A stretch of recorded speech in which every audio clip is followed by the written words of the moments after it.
Hello students, हमने पिछले lecture में थर्मोडायनेमिक्स का इंट्रोडक्शन पढ़ा था तथा कुछ टर्मिनोलॉजी पढ़ी थी, बेसिक कंसेप्ट्स पढ़े थे। इंट्रोडक्शन में हमने पढ़ा था कि हीट फ्लो का अध्ययन जो होता है उसको थर्मोडायनेमिक्स कहते हैं। टर्मिनोलॉजी में हमने सिस्टम पढ़ा था, सराउंडिंग, यूनिवर्स और बाउंड्रीज पढ़ी थी। सिस्टम हमने पढ़ा था कि ब्रह्मांड का वह भाग जिसे थर्मोडायनेमिक स्टडी के लिए चुना जाता है वह तंत्र कहलाता है। सराउंडिंग के बारे में पढ़ा था कि ब्रह्मांड का शेष बचा भाग सराउंडिंग कहलाता है। बाउंड्री के बारे में पढ़ा था कि सिस्टम और सराउंडिंग को पृथक करने वाली रेखा बाउंड्री कहलाती है। यह बाउंड्री रियल भी हो सकती है और इमेजिनरी भी हो सकती है, और यह बाउंड्री जो है यह डायाथर्मल और एडियाबेटिक भी हो सकती है। आज हम इससे आगे का चैप्टर, इससे आगे का कंटेंट पढ़ते हैं। और इससे पहले हमने जो सिस्टम्स हैं उसके टाइप्स पढ़े थे on the basis of exchange of mass and heat, और उसके आधार पर हमने पढ़ा था कि जो सिस्टम हैं वो 3 प्रकार के होते हैं, ओपन सिस्टम, क्लोज सिस्टम और आइसोलेटेड सिस्टम। आज हम सिस्टम का अगला क्लासिफिकेशन पढ़ेंगे कि on the basis of chemical composition, रासायनिक संगठन के आधार पर सिस्टम को भी हम वर्गीकृत कर सकते हैं, और इस आधार पर हम सिस्टम को 2 टाइप्स में क्लासिफाई करते हैं। 2 टाइप के सिस्टम होते हैं, होमोजीनियस सिस्टम एवं heterogeneous system. Students, homogeneous system वे सिस्टम होते हैं जिनका केमिकल कॉम्पोजिशन, रासायनिक संगठन सर्वत्र एक समान हो, अर्थात तंत्र के सभी भागों का रासायनिक संगठन भिन्न भिन्न ना हो, केवल एक समान हो, अर्थात नंबर ऑफ फेजेस, प्रावस्थाओं की संख्या कितनी हो, नंबर ऑफ फेजेस का जो है वो नंबर 1 होता है, अर्थात प्रावस्थाएं एक ही प्रावस्था उपस्थित होती है ऐसे सिस्टम में।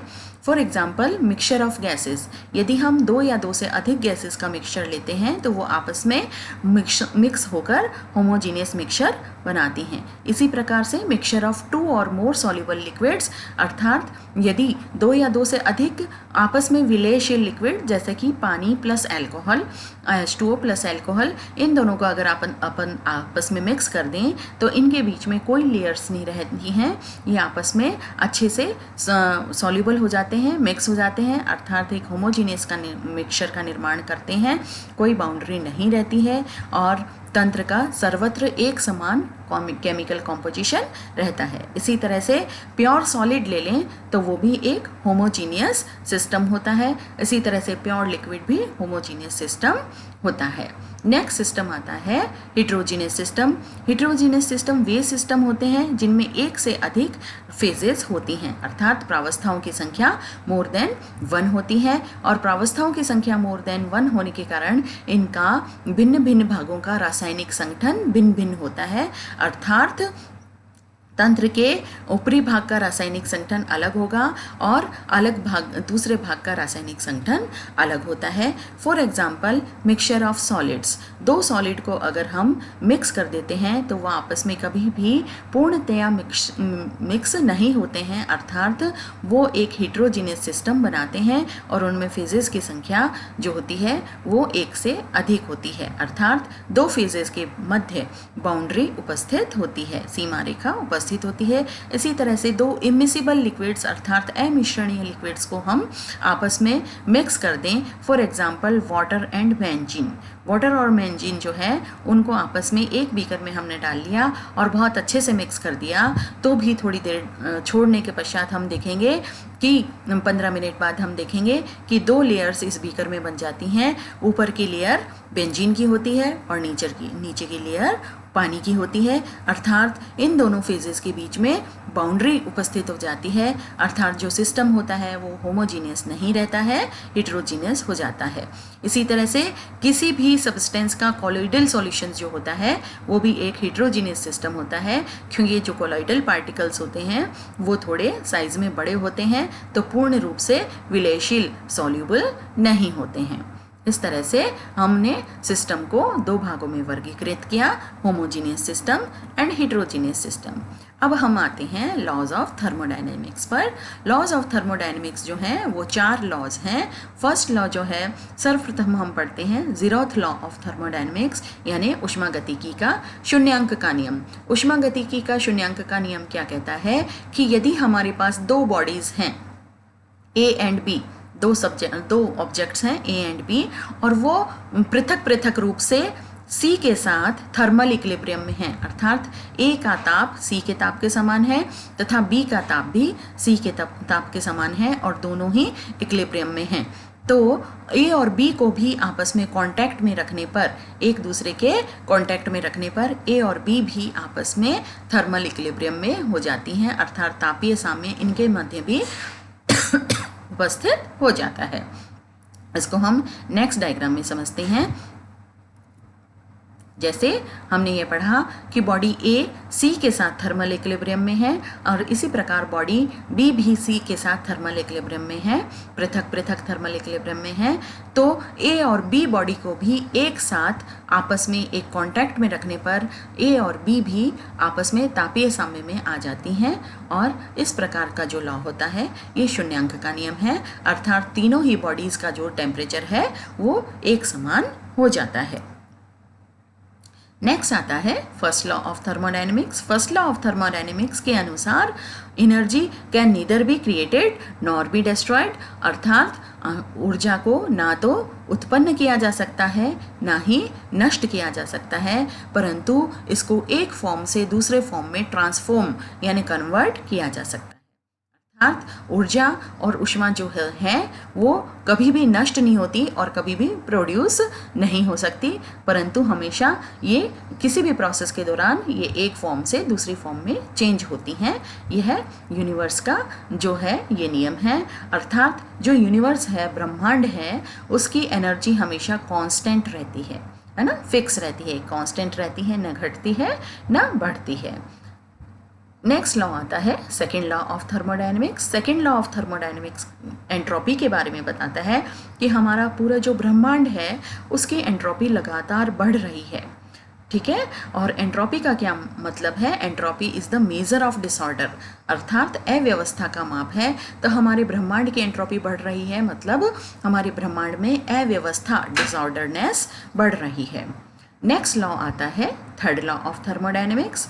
Third law of thermodynamics pure crystalline substances के लिए होता है। यह बताता है कि प्योर क्रिस्टलाइन सब्सटेंसेस की एब्सोल्यूट ज़ीरो टेम्परेचर पर एंट्रोपी का मान भी ज़ीरो होता है, अर्थात शुद्ध क्रिस्टलीय पदार्थ, रासायनिक पदार्थ अगर हम लेते हैं और उसको एब्सोल्यूट ज़ीरो टेम्परेचर पर रखते हैं तो उसकी एंट्रोपी भी ज़ीरो होती है। यह थर्ड लॉ ऑफ थर्मोडायनेमिक्स है। नेक्स्ट आते हैं हम थर्मोडायनेमिक प्रॉपर्टीज़ पर। थर्मोडायनेमिक प्रॉपर्टीज़ जो होती हैं वो दो प्रकार की होती हैं, एक्सटेंसिव प्रॉपर्टीज़ और इंटेंसिव प्रॉपर्टीज़। एक्सटेंसिव प्रॉपर्टीज़ वे प्रॉपर्टीज़ होती हैं, the properties of the system which depend on the amount of the substance present in the system, अर्थात वे प्रॉपर्टीज़ जो कि तंत्र में उपस्थित पदार्थ की मात्रा पर निर्भर करती है, पदार्थ के गुण पर निर्भर नहीं करती है। अर्थात यदि पदार्थ की मात्रा ज़्यादा है तंत्र में तो उस प्रॉपर्टी का मान ज़्यादा होगा, और यदि तंत्र में उपस्थित पदार्थ की मात्रा कम है तो उस प्रॉपर्टी का मान भी कम होगा। फॉर एग्जाम्पल मास हमें पता है कि 1 किलोग्राम मास होता है, उसकी एक्सटेंसिव प्रॉपर्टी 1 किलोग्राम के बराबर ही होगी, और यदि हम 1 ग्राम मास लें तो उसकी एक्सटेंसिव प्रॉपर्टी कम होगी, अर्थात पदार्थ की मात्रा पर निर्भर कर रहे हैं। वॉल्यूम जैसे 10 लीटर सॉल्यूशन हमने ले लिया और 1 लीटर सॉल्यूशन ले लिया, तो ये दोनों इनकी, क्योंकि अमाउंट ऑफ सब्सटेंस डिफरेंट है, इसलिए इनकी एक्सटेंसिव प्रॉपर्टीज़ भी डिफरेंट हैं। इसी तरह से हम हीट कैपेसिटी अगर लें, हीट कैपेसिटी क्या होती है? ऊष्माधारिता होती है। ऊष्माधारिता की डेफिनेशन अगर हम देखें तो वो क्या होती है? ऊष्माधारिता 1 ग्राम पदार्थ का ताप 1 डिग्री सेंटीग्रेड बढ़ाने के लिए आवश्यक ऊष्मा की मात्रा ऊष्माधारिता कहलाती है। 1 ग्राम पदार्थ का ताप नहीं, किसी भी पदार्थ का ताप 1 डिग्री सेंटीग्रेड बढ़ाने के लिए आवश्यक ऊष्मा की मात्रा हीट कैपेसिटी कहलाती है। ठीक है, तो अगर पदार्थ कम है तो उसकी हीट कैपेसिटी कम होगी, और पदार्थ का अमाउंट ज़्यादा है तो उसकी हीट कैपेसिटी भी ज़्यादा होगी। इसी तरह से अगर पदार्थ की मात्रा कम है तो उसके नंबर ऑफ मोल्स भी कम होंगे, और यदि पदार्थ की मात्रा अमाउंट ऑफ सब्सटेंस ज़्यादा है तो नंबर ऑफ मोल्स भी ज़्यादा होंगे। इसी तरह से सरफेस एरिया, पदार्थ कम है तो वो कम सरफेस एरिया घेरेगा, और पदार्थ ज़्यादा है तो वो सरफेस एरिया ज़्यादा घेरेगा। इसी तरह से internal energy of the system, किसी भी तंत्र में अगर पदार्थ की मात्रा कम है, अमाउंट ऑफ सब्सटेंस कम है, तो उसकी इंटरनल एनर्जी कम होगी, और पदार्थ की मात्रा ज़्यादा है तो इंटरनल एनर्जी ज़्यादा होगी। तो ये सब एग्जाम्पल्स हैं एक्सटेंसिव प्रॉपर्टी के। एंट्रोपी हमें पता ही है, मेजर ऑफ डिसऑर्डर, अर्थात यदि पदार्थ की मात्रा कम है तो उसकी एंट्रोपी भी कम होगी, यानी उसमें डिसऑर्डर भी कम ही होगा, और यदि पदार्थ ज़्यादा है तो उसका डिसऑर्डर भी ज़्यादा होगा, अर्थात उसकी एंट्रोपी भी ज़्यादा होगी। तो इस तरह से हम एक्सटेंसिव प्रॉपर्टीज़ को समझ सकते हैं। नेक्स्ट आती हैं इंटेंसिव प्रॉपर्टीज़। इंटेंसिव प्रॉपर्टीज़ यानी गहन गुण, अर्थात वे गुण जो कि पदार्थ की मात्रा पर निर्भर ना करके पदार्थ की प्रकृति पर निर्भर करते हैं। पदार्थ की मात्रा और प्रकृति, मात्रा यानी अमाउंट ऑफ सब्सटेंस, तो अमाउंट ऑफ सब्सटेंस पर निर्भर नहीं कर रहे हैं, केवल प्रकृति पर निर्भर कर रही हैं। अर्थात अगर पदार्थ चेंज होता है तो उसकी वो प्रॉपर्टीज़ भी चेंज हो जाएंगी। For example temperature, pressure, viscosity, viscosity यानी श्यानता, डेंसिटी यानी घनत्व, सरफेस टेंशन यानी कि पृष्ठ तनाव, refractive index, boiling point, melting point etcetera. अब जैसे हम देखें कि हमने बॉइलिंग वाटर ले लिया, एक गिलास में भी ले लिया, और एक हमने 10 लीटर के फ्लास्क में भी ले लिया। तो ग्लास और 10 लीटर फ्लास्क में हमने उबलता हुआ जल लिया है, तो दोनों का टेम्परेचर सेम ही होगा 100 डिग्री सेंटीग्रेड। ये अमाउंट ऑफ वाटर पर डिपेंड नहीं कर रहा कि कम पानी है तो उसका टेम्परेचर कम हो जाएगा, और ज़्यादा पानी है तो उसका टेम्परेचर ज़्यादा हो जाएगा, ऐसा नहीं होता है। इसीलिए ये प्रॉपर्टीज़ इंटेंसिव प्रॉपर्टीज़ कहलाती हैं। अर्थात जैसे पानी का बॉइलिंग पॉइंट है, ये हमेशा 100 डिग्री सेंटीग्रेड होगा, चाहे वो 1 लीटर पानी हो चाहे वो 10 लीटर पानी हो। इसी तरह से मेल्टिंग पॉइंट भी यही है। और इंटेंसिव प्रॉपर्टीज़ होती हैं डेंसिटी। डेंसिटी जैसे हमने सरसों का तेल ले लिया और जल ले लिया, तो सरसों के तेल की डेंसिटी डिफरेंट होगी और जल की डेंसिटी डिफरेंट होगी। चाहे हम अमाउंट ज़्यादा ले लें या कम ले लें, इस पे डिपेंड नहीं करेगा। चाहे हम 10 लीटर वाटर ले लें, चाहे हम 1 लीटर वाटर ले लें, दोनों की डेंसिटी सेम रहेगी सिमिलर टेम्परेचर पर। इसी तरह से अल्कोहल और सरसों के तेल की डेंसिटी अलग अलग होती है, अर्थात नेचर ऑफ सब्सटेंस पर इंटेंसिव प्रॉपर्टीज़ डिपेंड करती हैं। जैसे इन रिफ्रैक्टिव इंडेक्स जल का अलग होगा, ग्लास का अलग होगा, अलग अलग सब्सटेंसेस का अलग अलग होता है। इस तरह से हम कह सकते हैं कि जो इंटेंसिव प्रॉपर्टीज़ हैं वो पदार्थ के गुणों पर आधारित होती हैं, ना कि पदार्थ की मात्रा पर निर्भर करती हैं। अगला टॉपिक हम पढ़ते हैं थर्मोडायनेमिक इक्विलिब्रियम। थर्मोडायनेमिक इक्विलिब्रियम क्या होता है? उष्मागतिक साम्य। उष्मागतिक साम्य जो होते हैं वे साम्य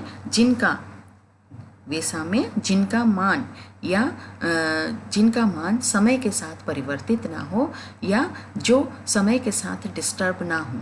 ठीक है, जैसे 3 प्रकार के उष्मागतिक साम्य होते हैं, थर्मल इक्विलिब्रियम, केमिकल इक्विलिब्रियम एवं मैकेनिकल इक्विलिब्रियम।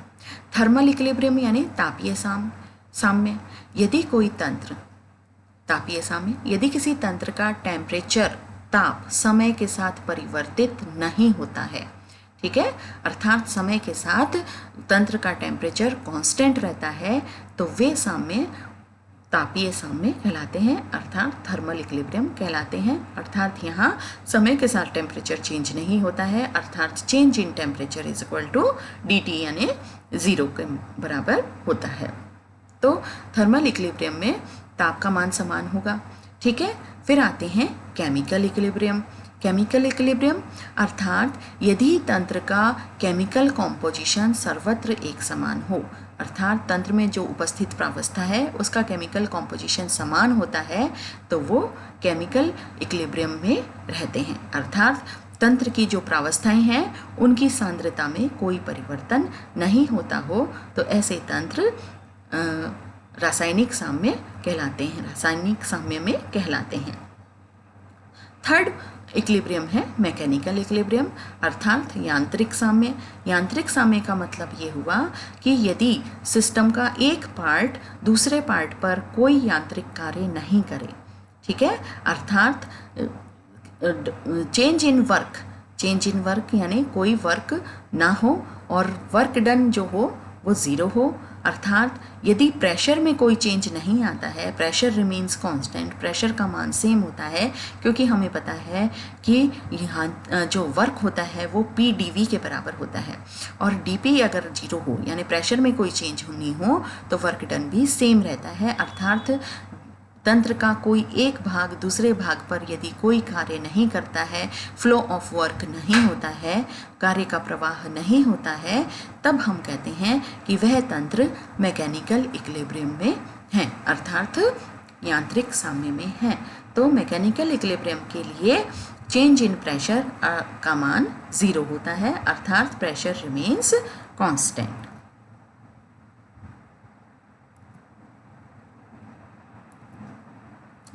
नेक्स्ट हम बढ़ते हैं state of system and state variables. State of system किसी भी तंत्र की अवस्था को निर्धारित करने वाले कारक, उस तंत्र का टेम्परेचर, उस तंत्र का प्रेशर, तंत्र का वॉल्यूम और तंत्र का केमिकल कॉम्पोजिशन होता है, ठीक है। तो ये जो गुण हैं तंत्र के, टेम्परेचर, प्रेशर, केमिकल कॉम्पोजिशन और वॉल्यूम, ये स्टेट वेरिएबल्स कहलाते हैं, क्योंकि ये तंत्र की अवस्था को निर्धारित करते हैं, और इन गुणों में यदि कोई परिवर्तन होता है समय के साथ तो तंत्र की अवस्था में भी परिवर्तन हो जाता है, इसलिए इनको वेरिएबल्स ऑफ स्टेट या स्टेट वेरिएबल्स कहते हैं, अवस्था चर कहते हैं, या तंत्र के अवस्था चर भी इनको हम कहते हैं, ठीक है। तो अगर मान लीजिए तंत्र के टेम्परेचर में कोई चेंज आ रहा है तो तंत्र की अवस्था में परिवर्तन हो जाएगा, तंत्र के प्रेशर में चेंज आ रहा है तो भी अवस्था में परिवर्तन हो जाएगा, वॉल्यूम में चेंज आता है अथवा केमिकल कॉम्पोजिशन में चेंज आता है तो भी तंत्र की अवस्था परिवर्तित हो जाती है, ठीक है। तो ये जो वेरिएबल्स हैं, ये जो गुण हैं तंत्र के, टेम्परेचर, प्रेशर, वॉल्यूम और कॉम्पोजिशन, ये गुण तंत्र की अवस्था फलन भी कहलाते हैं, अर्थात ये गुण जो हैं वो तंत्र की केवल इनिशियल और फाइनल स्टेट पर ही डिपेंड करते हैं, अर्थात इन गुणों का मान तंत्र की प्रारंभिक अवस्था और अंतिम अवस्था पर ही निर्भर करता है, अवस्था परिवर्तन के पथ पर निर्भर नहीं करता है, इसलिए हम इनको स्टेट फंक्शंस भी कहते हैं या स्टेट वेरिएबल्स भी कहते हैं। For example internal energy, potential energy, enthalpy, free energy, entropy etcetera, ये सारे गुण जो होते हैं ये तंत्र के जो हैं वो स्टेट फंक्शंस होते हैं। एक दूसरे फंक्शन होते हैं path functions, another functions our path functions, पथ फलन होते हैं। पथ फलन जो होते हैं उनका मान तंत्र के अवस्था परिवर्तन के पथ पर निर्भर करता है और प्रारंभिक अवस्था एवं अंतिम अवस्था पर निर्भर नहीं करता है, ऐसे फलन पथ फलन कहलाते हैं।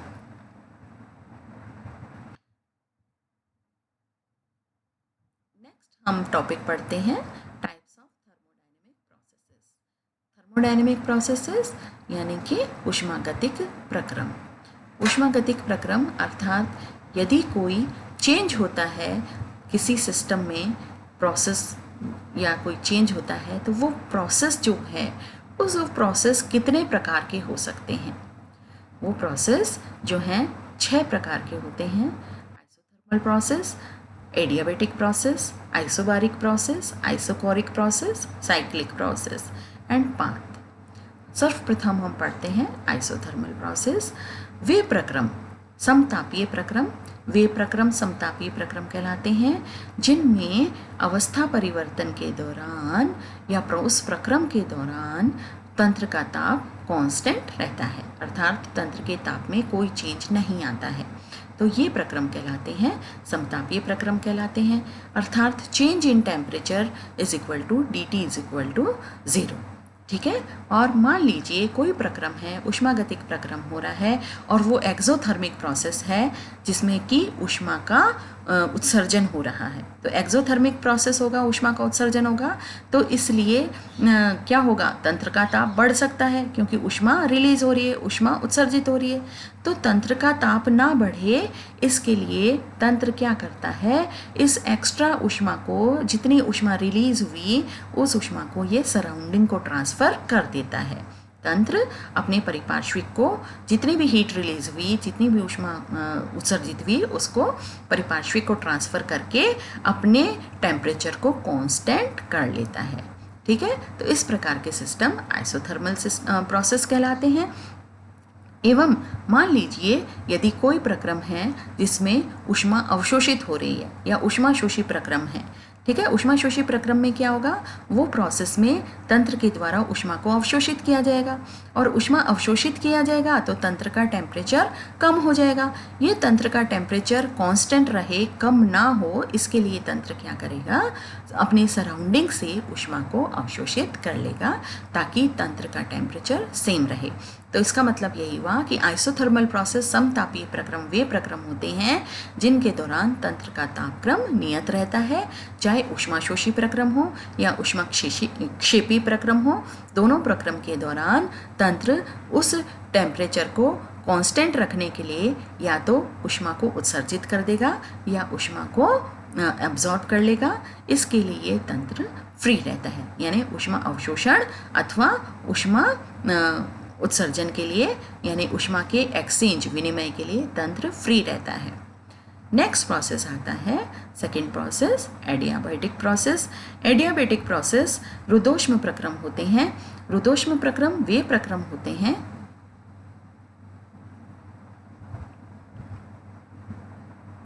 रुद्धोष्म प्रक्रम वे प्रक्रम होते हैं जो कि अपने इन प्रक्रम के दौरान ना तो तंत्र के द्वारा कोई हीट एब्जॉर्ब की जाती है, ना ही कोई हीट को उत्सर्जित किया जाता है। अर्थात इन प्रक्रमों के दौरान, इन प्रक्रम के दौरान तंत्र की हीट चेंज अर्थात चेंज इन क्यू, हीट चेंज का मान 0 होता है। आज हम हमारे लेक्चर को यहीं समाप्त करते हैं। अगला लेक्चर हम अगली बार